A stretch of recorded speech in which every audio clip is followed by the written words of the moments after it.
First, you have some time to look at questions 1 to 6.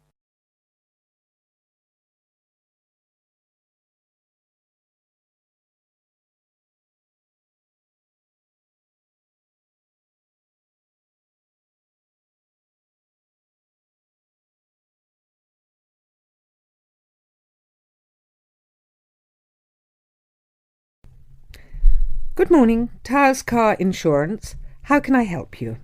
Hello, I was wondering if you could give me a quote for my car, please. I'd like to insure it for a period of 12 months. Certainly. I need to take down a few details first of all. Can I have your name, please? Certainly, it's James Bartolo. Sorry, can you say that again, please? Sure, James Bartolo. That's Bartolo. OK, thanks. And your date of birth? It's the 1st of the 8th, 1973. Great. And can you give me your address, please? Sure, it's 146 Eastern Road, Chester. Fabulous. Now, is the insurance for just yourself? No, actually my wife drives the car too. Her name is Alice Jackson and her date of birth is the 23rd of the 4th, 1968. That's OK. I just need to write yes or no and the make and model of the car you wish to insure. It's a 1998 Ford Laser. OK. And do you have any idea of the value of the car? Yes, it's around £4,000. I only bought it about a week ago. Before you hear the rest of the conversation, you have some time to look at questions 7 to 10.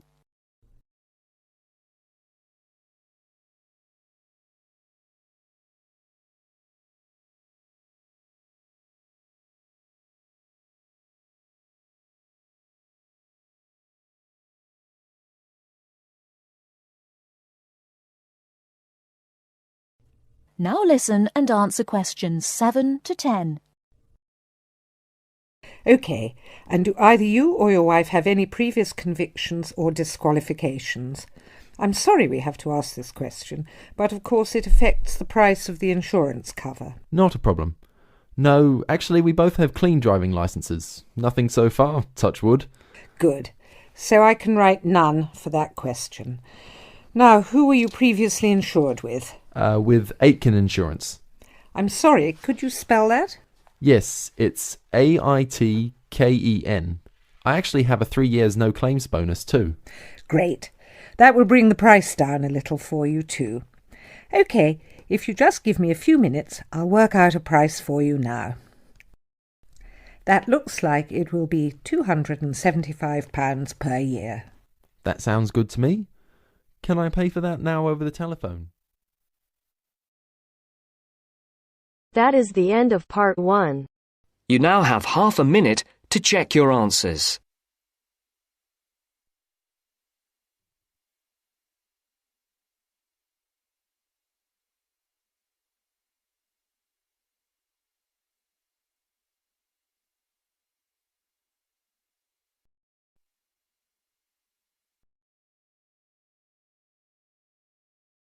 Now turns to part 2. Part 2. A conversation between Mrs. Lamb, a member of the staff in a large hospital, and Andrew, who is a student in the nursing school. Mrs. Lamb is explaining the rules about visiting hours in the hospital. First, look at questions 11 to 14.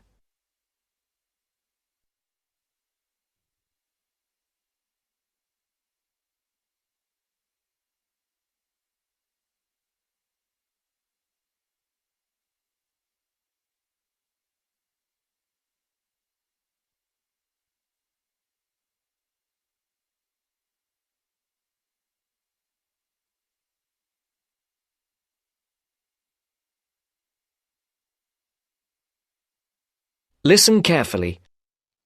Hello, Andrew. I believe you want to know about visiting hours. Yes, I do, Mrs. Lamb.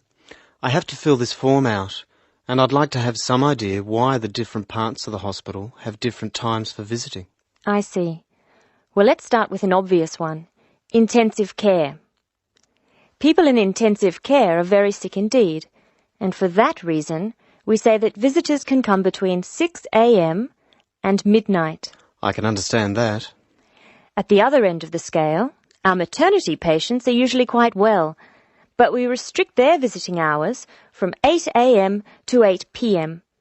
We find they get very tired if we permit visitors all the time. I see. What about the surgical wards? The doctors prefer to do their rounds early in surgical, so visiting hours are 9 a.m. to 9 p.m.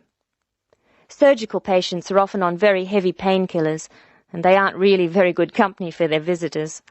But surely the visitors come to cheer up the patient, not the other way round. Of course. And often the visitors are able to help the patient a lot. That's why we allow visitors all day, the full 24 hours in the emergency ward. They help comfort the patient while they're waiting to be diagnosed. Of course, it's not just everyone who can visit a sick patient. People in intensive care can only be visited by their immediate family. What's more, we only allow 2 people in at any time. We let children of the immediate family in to visit people in intensive care, but we don't like to do it. It's very hard on the children, and it may distress the patient. However, if the patient asks for the child, and the family agrees, that's okay. What about children in maternity? Of course we let them in. They're very pleased to see their mothers. The rule in maternity is everyone may visit, up to 6 people at a time. The maternity ward is quite sociable after all. The surgical ward must be different. It is indeed. We don't allow children in the surgical ward because of the danger of infection. And as you know, we restrict the hours. There are a lot of procedures which must be carried out on surgical patients, and we only let 2 visitors come in at a time. And in emergency, people are allowed to visit all the time? Oh yes, we rely on patients' relatives to be there for them, and we permit everyone to visit the emergency department at all hours. However, we restrict it to 3 visitors for each patient. Otherwise, the room just gets totally crowded. Before the broadcast continues, look at questions 15 to 20.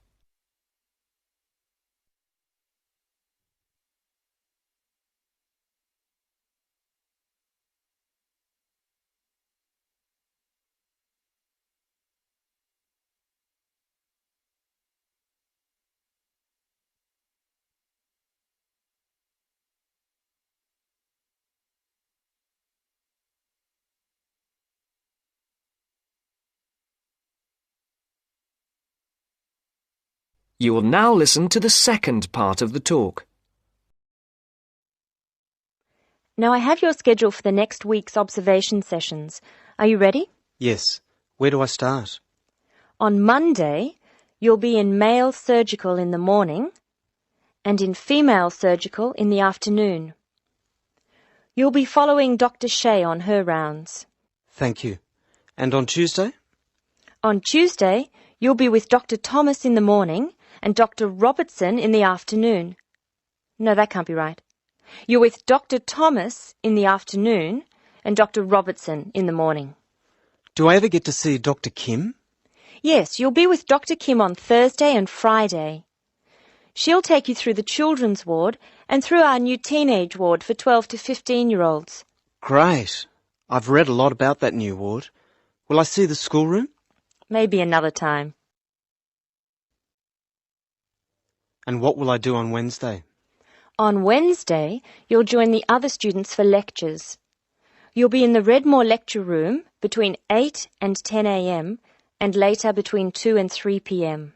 Thank you. Do you know how big my class is? The intake this term is 200 first-year students. I'm pleased to say about 1/3 are men, which is good. Nursing used to be an almost entirely female occupation. I know. My father trained as a nurse, and he was considered very unusual. Is he still working as a nurse? Yes, he's working in a hospital in the country. I guess I just wanted to follow his example. That is the end of part 2. You now have half a minute to check your answers.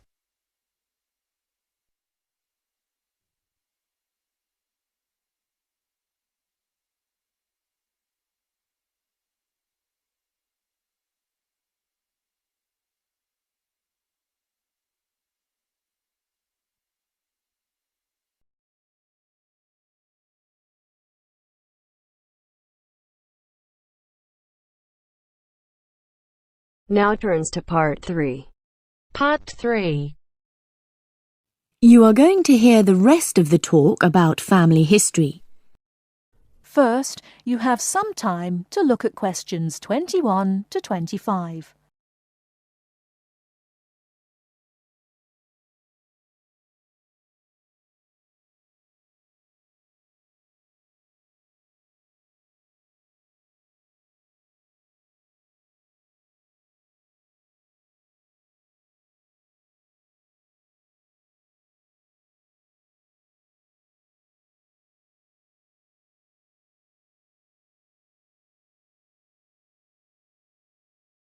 Now listen carefully and answer questions 21 to 25.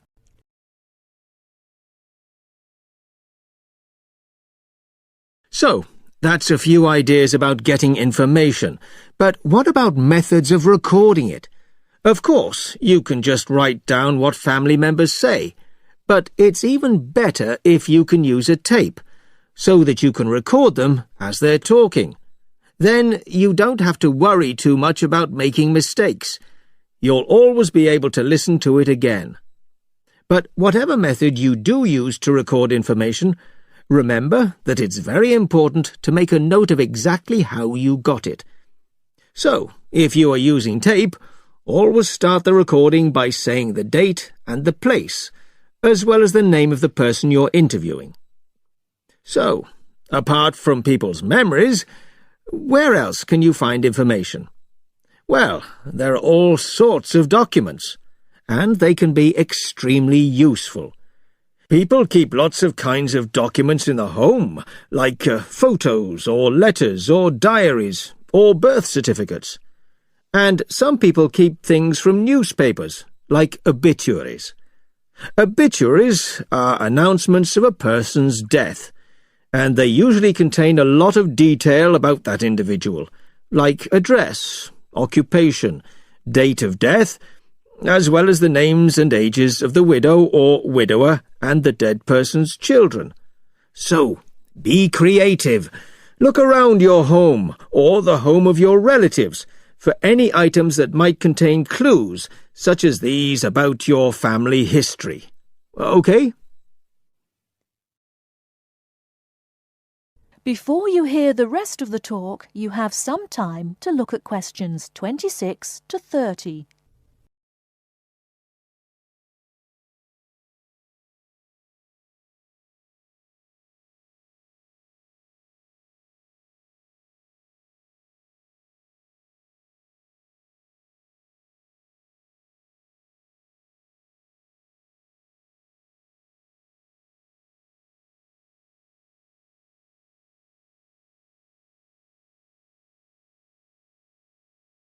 Now listen and answer questions 26 to 30.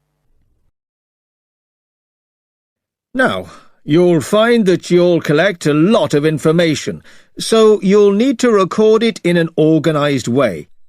I'd recommend that you use an ancestor chart, like this one here. Can you all see? Ancestor charts act like maps. They link 4 or 5 generations in a family tree, so they're very convenient, and they don't cost anything.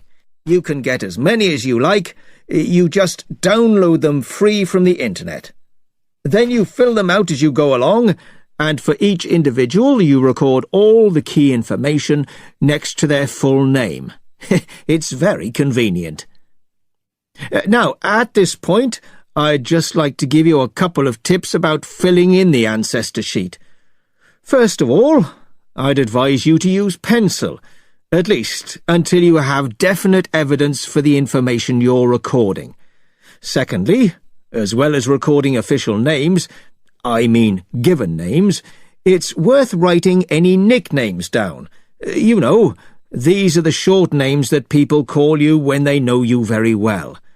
And you can show them by using quotation marks. That's ancestor charts, then. They really do save a lot of work. Now, before I show you how to go about confirming the information you collected... That is the end of part 3. You now have half a minute to check your answers.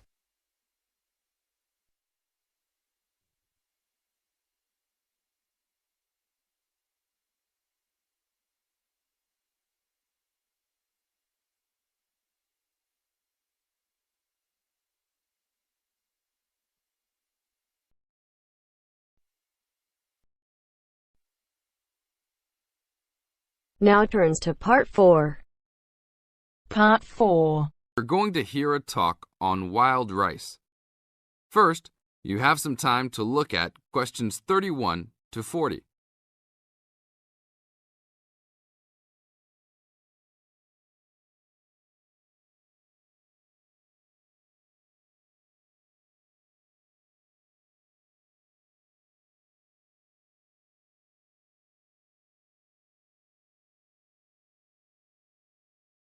Now listen to the tape and answer the questions.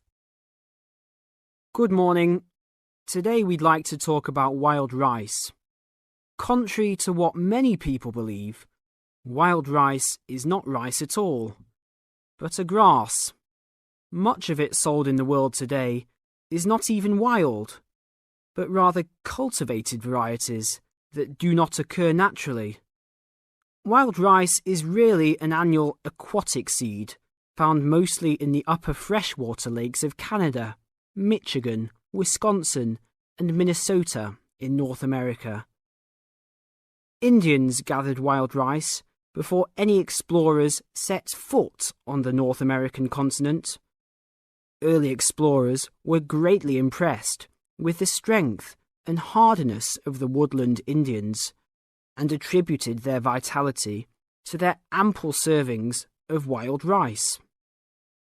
Wild rice can grow in water as shallow as 3 or 4 feet along marshes and muddy waters. A tall plant, it grows to a height of 8 to 10 feet, with a long flower cluster that reminds one of a narrow broom. The grains in their husks on the tall stalk look somewhat like oats. Truly wild rice is a challenging crop to grow, even today. It's very susceptible to failure due to weather conditions. If a heavy windstorm comes along just before harvesting, the seeds can be blown into the water, ruining an entire crop. Harvesting at just the right time becomes a matter of beating the birds to it, since wild rice is considered a delicacy by many birds living in the area. Other challenges include insects, disease, poor drainage, and high waters. If the grains are too green, they are difficult to thresh or beat out of their husks. If left on the plant too long, even a few days too long, they fall off the plant into the water. Airboats have brought about recent improvements in commercial harvesting of the wild rice, while newer techniques for parching, winnowing, and hulling have been a help in saving time and labour. Still, it takes about 3 pounds of grass seed to yield 1 pound of wild rice. Buyers should be aware of 2 types of wild rice, gathered and commercial. Foraged or hand-harvested wild rice is gradually being pushed out of the market by hybrid commercial varieties.